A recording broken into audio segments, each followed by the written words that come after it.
Strickler. I'm an attorney. I'm an associate attorney with the law office of Mel Williams.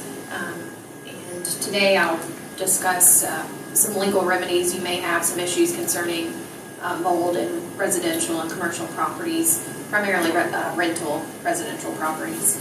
I've been an attorney for a little over 3 years, and as Melvin previously stated, primarily practice employment law, some criminal defense, personal injury, kind of a gamut of things. So the first thing that I'll talk about is residential properties, and again, rental properties. And I'll first talk about the Virginia Residential Landlord and Tenant Act, which I've set forth in the slide before you, where that Virginia Code section can be found, where that act can be found. And I mean, anyone can go online. I typically, we have a resource that we use to look up the Virginia Code, but I think that the LIS website is pretty accurate with respect to the law. I find that it's pretty up to date with respect to the law, so anyone can go to that website and look up what the code sections are with respect to landlord-tenant matters. This code was enacted to essentially govern landlords and tenants and residential properties. But here I've set forth the specific purposes listed out in the code. And again, it governs that relationship, the landlord-tenant relationship, encourages landlords and tenants to maintain and improve the quality of housing, and just kind of provides a thorough, comprehensive look at what obligations may arise in that sort of relationship. The VRLTA, in short, applies to single-family and multifamily residential dwelling units throughout the Commonwealth. There are some exceptions to it, and there are several listed out. I'll go through some of those. Again, there's a more comprehensive list of certain individuals or circumstances to which this act may not apply. And one of those, so if a landlord is a natural person or an estate or a legal entity, and they own no more than 2 single-family residential dwelling units in their name, they can opt out of participating in or being covered by this act, and that's something that they can note in a rental agreement. So here's a list of certain circumstances or individuals who would not be covered by the VRLTA, and I'll go through some of those. Some of those would include residences that are in public or private institutions, so medical facilities, whether they be private or public. This would not apply to certain religious, private, or public institutions. It would not apply to members of a fraternal organization or social organization. If a portion of a structure is operated for the benefit of that organization, this would not cover that organization either. There's campgrounds. If there's a tenant who pays no rent under a rental agreement, this act would not apply to that tenant-landlord relationship either. But yeah, these are just a list of some of the situations and people that this act would not apply to. And again, a more comprehensive list can be found at that code section listed. The Virginia Residential Landlord-Tenant Act also discusses when disclosure of mold in residential dwelling or rental dwelling units must be made. And so it discusses that as part of a move-in inspection report, a landlord is required to disclose whether there is any visible evidence of mold in readily accessible areas within the interior of the dwelling unit. When the tenant receives that move-in inspection report, if it states that there is no visible evidence of mold in the dwelling unit, the tenant or potential prospective tenant can still object to that report if they go through a move-in inspection and they see something that they believe is mold, they can object to that report within 5 business days of receiving that report. If the report states that there is visible evidence of mold in the dwelling unit, then that tenant can terminate the tenancy and not take possession or remain in possession of that property, or they can request to take possession or remain in possession of the property, but the landlord is obligated to remediate the mold situation within 5 business days thereafter. So if that takes place, if the tenant wants the mold to be remediated and the landlord remediates that mold condition, then they have to re-inspect after that remediation, create a new report. If it was successful, then they have to reflect in that report that there's no visible evidence of mold in the interior of the dwelling unit. So breaking that down, what does visible evidence of mold mean? Under the code section, it's defined as the existence of mold in the dwelling unit that is visible to the naked eye by the landlord or the tenant in areas within the interior of the dwelling unit that are readily accessible at the time of the move-in inspection. And then what does readily accessible mean? Areas within the interior of the dwelling unit that are available for observation at the time of the move-in inspection that do not require removal of materials, personal property, equipment, or similar items.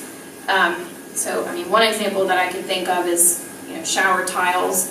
If, there obviously could be mold behind those shower tiles, but if you have to remove those tiles, or if it's not readily visible to the naked eye, then that's not something that they would have to report on the move-in inspection report.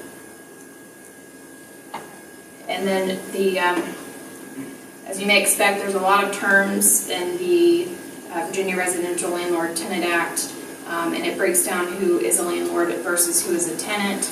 And a landlord is someone who owns, leases, or subleases a dwelling unit or building in which a dwelling unit is located. It's also a managing agent of the premises who may fail to disclose the name of the owner of the property, or the lessor or sublessor of the property. And then the tenant is someone who is entitled to possess that property under the rental agreement to the exclusion of others. And it goes into, that would also include a roomer, which is defined as someone who occupies a dwelling unit that does not have a major bathroom or kitchen, but shares a bathroom or kitchen in that dwelling unit facility. Okay, so if mold is discovered in one of a residential or dwelling unit during the remediation process, if the mold is going to affect the health or safety of the tenant or anyone who's authorized to be in that dwelling unit, then the landlord can require that tenant to relocate or vacate the dwelling space for a period of up to 30 days. And they have to provide either the tenant with a comparable living facility, which is selected by the landlord, not the tenant, at no expense or cost to the tenant, or they can provide them with a hotel room that again is to no expense to the tenant. But any expenses that may arise after they're relocated would fall on the tenant and not the landlord. And during that relocation period, the tenant is required to still pay rent up through whatever period of time or whatever the rental agreement says as far as what rent is owed. They're required to pay that rent throughout that period. So the remediation, the code talks about mold remediation in accordance with professional standards, and of course that is also defined in the VRLTA. So mold remediation of that portion of the dwelling unit or premises affected by the mold, or any personal property of the tenant which was affected by the mold. And then it says the remediation has to be performed consistent with guidance documents, and it lists various government agencies whose guidance documents have to be complied with. And as far as the cost of the mold remediation, that falls on the landlord typically, unless it's the mold infestation was caused by the tenant. The Virginia Code section also talks about notice, and if a tenant sees that the property that they're living in or about to move in, they believe that there's some sort of mold in that property, they have, under the Virginia Residential Landlord-Tenant Act, they must notify the landlord of what their discovery, and typically, as the code section states, it would be best to provide notice in writing to the landlord. Obviously, verbal notice is sufficient, but it would be up to that tenant, if there were some sort of legal action down the road, to prove that he or she did actually provide that verbal notice of the problem. Okay. And again, I briefly touched on this, but Virginia Code Section 8.01226.12 talks about what legal remedies someone may have with regard to mold found in their rental property. And again, a landlord or a managing agent is not responsible responsible for injuries that result from moldy conditions caused by the negligence of a tenant. And then it also goes into a managing agent who has no maintenance responsibilities for a dwelling unit shall not be liable for civil damages in any personal injury or wrongful death action by the tenant or an authorized occupant or guest or invitee for exposure to mold or for any property damage as a result of a mold infestation. And that would be unless the managing agent failed to disclose that the existence of a mold condition of which they had actual knowledge of prior to. And then the VRLTA also talks about damages. Reasonable attorney's fees can be recovered if there was some failure to disclose mold in a residential property. The rental agreement may provide damages in the event that there's some sort of breach of the rental agreement.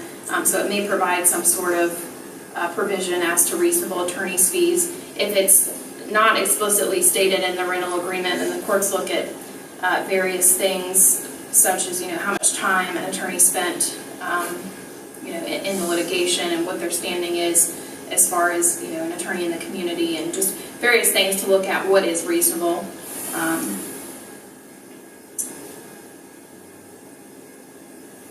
And then again, under the contract, if it's some sort of breach of contract action, again there may be provisions in the contract that would provide the court with guidance as to what damages a tenant or a landlord has sustained. And then there's also under the code section, there's a rebuttable presumption. So if a written move-in inspection report reflects that there was no visible evidence of mold in an area that was readily accessible within the interior of the dwelling unit, and a tenant does not object to that report within the 5 business days after receiving it, then a rebuttable presumption exists that there was no mold at the time of the move-in inspection. So in other words, a tenant can rebut that presumption that there was no mold in there, but it would be up to them to prove that there was. Does it, when it says that if there's visible mold, it must be taken care of, do they recommend the approach, or is it just with like the different governing things you had mentioned, like for the mold remediation? Mm-hmm. Under the code section, for the Act itself, it just lists that it must be in compliance with guidance documents from like the EPA, the Environmental Protection Agency, and then lists various organizations. So I haven't pulled from those websites, from those organizations' websites, what the most recent code or what the most recent guidance documents would be as far as remediation. Okay. But the code section does not specifically state what a landlord must do, other than it just refers you to those organizations. Okay. So. Thank you. Okay. So the next type of building is a government facility, and this This example that I'm going to give you, it refers to a case involving a public school in actually Suffolk County that I found out is still currently ongoing. I think there are certain issues that are on appeal right now. And the case is Simpson v. Thorson, and I've put the citation in there. So an elementary school-aged child sued through his mother, since he's a minor, sued the Suffolk County, the Southwestern Elementary School in Suffolk County, and really the school board members and several employees affiliated with that school system. He apparently suffered toxic mold injuries from toxic mold that was apparently in the school system where he attended, and I believe there were several claims set forth, and I think there actually might now be in place a motion to amend the complaint, but he alleged simple negligence, gross negligence, I think now fraud, and then he's now attempting to allege conspiracy or common law conspiracy. And I'll go into a little bit, into what that means a little bit more in a minute. But one of the issues in the case that I was able to find that came up was whether or not these school board members are protected, are immune from some of these claims, given that they were performing governmental functions, and that this arose while they were performing governmental functions. And so the court case that I looked at said that if the school board was performing a governmental function, which it defined as a function or functions directly related to the general health, safety, and welfare of its students in connection with the operation of the school, then they would be entitled to sovereign immunity, meaning the school board and its members would be entitled to sovereign immunity.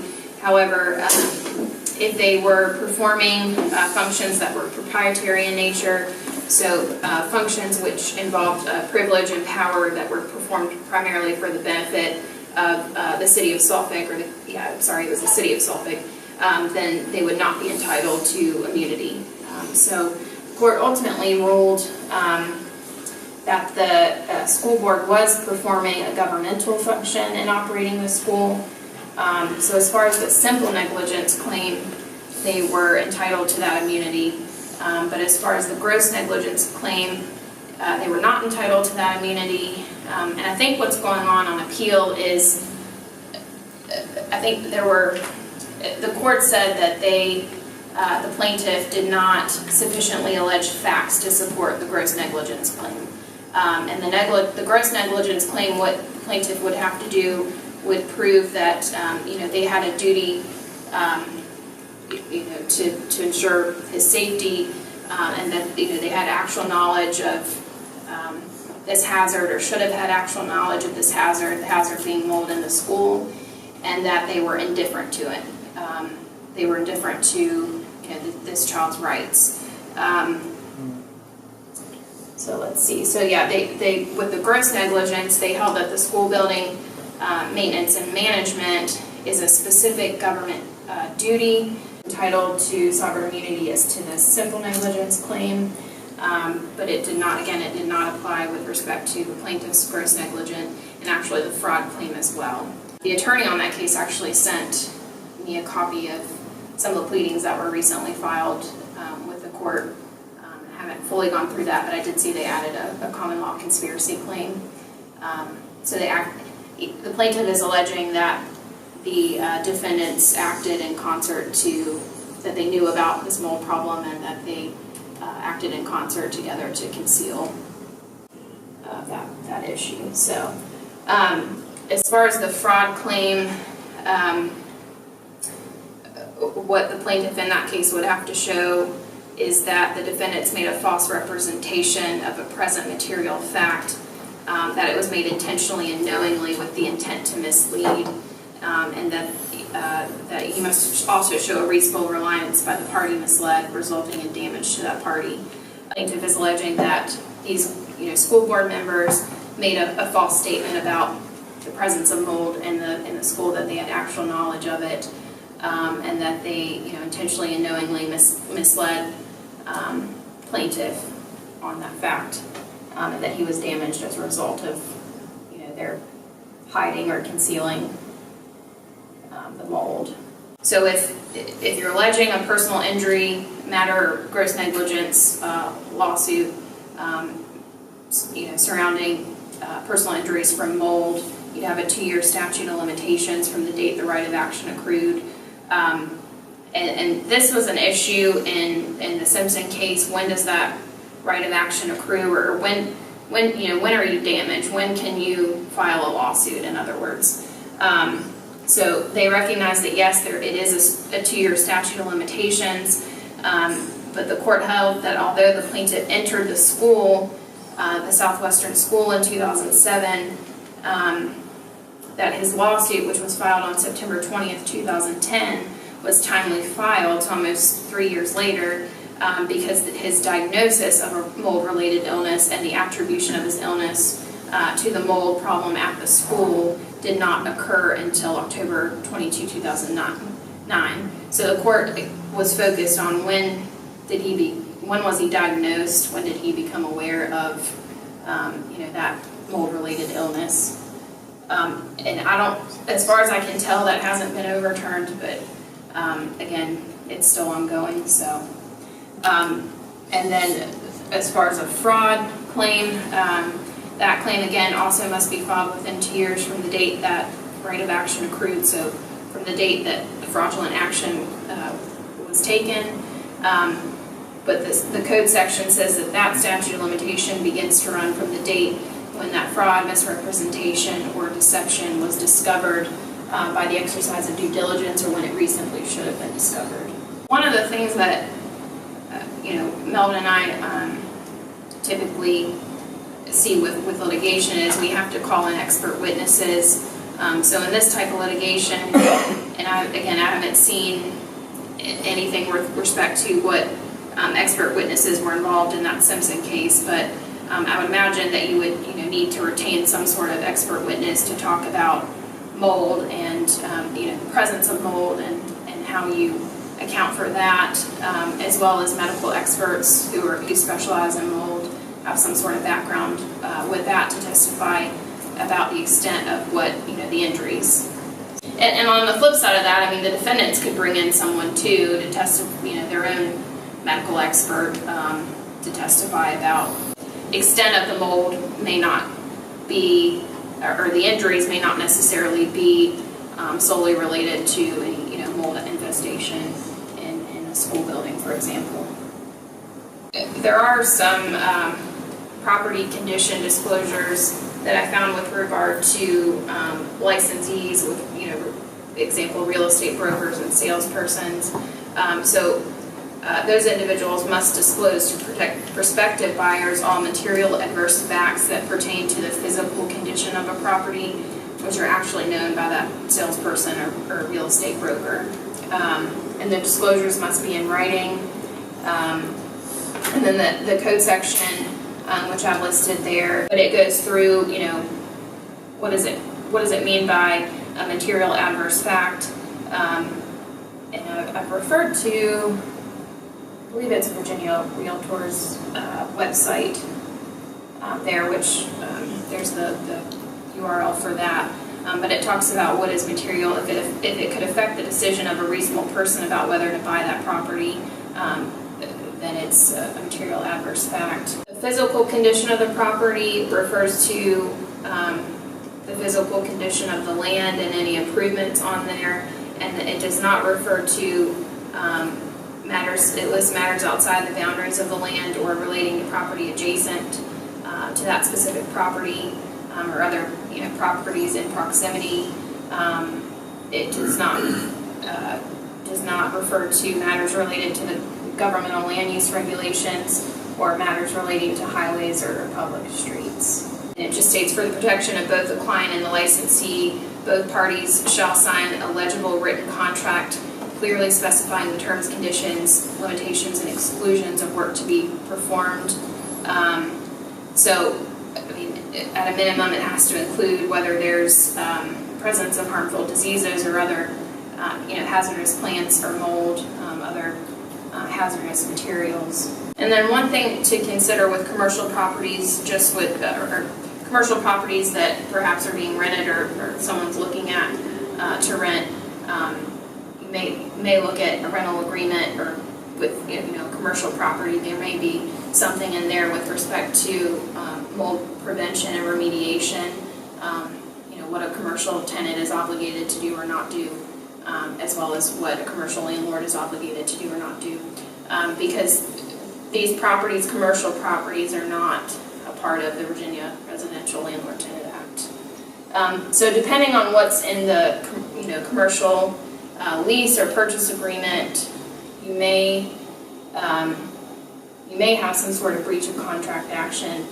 If it's an oral commercial lease and there's a breach of contract issue, you'd have a 3-year statute of limitation from that breach. If you have a written contract, you have a 5-year statute of limitation. As far as damages concerning mold and commercial properties, again, I would refer to the provisions in the lease if there are any. There may be things for attorney's fees or breach of contract, compensatory damages, that sort of thing. There really isn't anything that I could find that's similar to the Virginia Residential Landlord Tenant Act that would apply to commercial properties. Commercial properties, you may have a cause of action sounding in tort, like I had talked about with the school system. You may have some sort of gross negligence claim, fraud claim, for personal injuries related to mold, illnesses that arise from being in a commercial property. Wrongful termination for complaining about mold in the workplace. So an employee typically may have a cause of action for wrongful termination if an employer asks that employee to participate in some criminal act and they refuse to do that and were terminated as a result thereof. If there's some statutorily created public policy that was intended to protect a class of persons of which that employee is a member, if an employer violates that, then you may have a wrongful termination claim, or interfered with an employee's exercise of a statutorily created right. You may have a claim there as well. And there's I'll put it on another slide, but there's the statute of limitations for that would be 2 years from the date the right of action accrued, which again would be from the date of termination. And just as an example, so if you have an employee who is a mandatory reporter in Virginia, under the code section, if they're required to report abuse, neglect of disabled adults or children, if let's say that that employee, there's mold in the workplace or where those children or disabled adults are located, if that employee makes a complaint about mold, if they believe that exposure to mold would constitute abuse or neglect of those individuals, and then that employee is thereafter terminated for making that complaint, then you may have a wrongful termination claim for complaining about that as well. And that would go back to what I talked about with an employer interfering with an employee's exercise of a statutorily created right, or if there's a public policy that's intended to protect a class of persons of which they would be a member. And I'll chime in if this may not be complete, but so for a wrongful termination claim, for the example that I just gave, damages that plaintiff in that scenario may be entitled to would be what we call compensatory damages. So lost wages as a result of the termination, pain and suffering, and then any other pecuniary or non-pecuniary damages that result from that termination. And then as well as punitive damages. So if the defendant acted in such a way that was intentional, malicious, or committed with reckless disregard to the rights of that plaintiff or plaintiffs, then they may be entitled to punitive damages, which we typically think of as damages to punish or deter the defendant or defendants for their intentional acts. As far as the lost wages, the plaintiff still has a duty to mitigate their damages, so, you know, to try to go out and get a job comparable to what they were doing, you know, prior to their termination.